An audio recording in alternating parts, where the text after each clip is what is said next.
بسم اللہ الرحمن الرحیم۔ السلام علیکم، میں ہوں انصر اور آپ دیکھ رہے ہیں میرا یوٹیوب چینل عرب نیوز۔ سعودی عرب کی تازہ ترین خبر لے کے آپ کی خدمت میں حاضر ہوا ہوں۔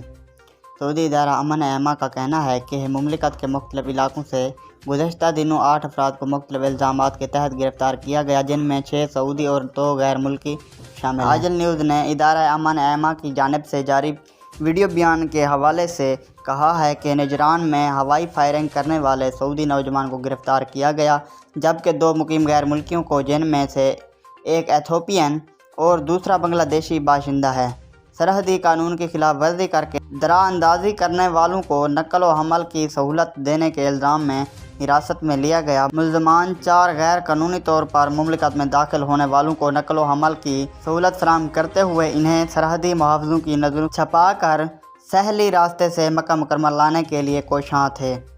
سیکورٹی ادارے کا مزید کہنا تھا کہ ریاض میں سعودی شہری کو اسلحہ کے زور پر گاڑی چھیننے کے الزام میں گرفتار کیا گیا۔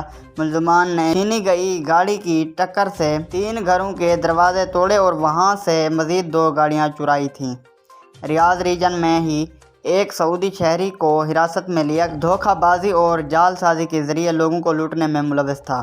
سیکورٹی فورسز کا کہنا تھا کہ مکہ مکرمہ اور مدینہ منورہ میں ایک سعودی شہری کو حراست میں لیا گیا، جن میں سے شخص پر الزام تھا کہ اس نے ایک شخص کا نئی گاڑی نظر آتش کی تھی، جبکہ دوسرے شخص نے پولیس اہلکار کے خلاف نازیبا ویڈیو بنائی تھی۔ اگر آج کی ویڈیو اچھی لگی ہو تو میری ویڈیو کو لائک کر دیں اور چینل پر نئے ہیں تو پلیز چینل کو سبسکرائب کرنا نہ بھولیں۔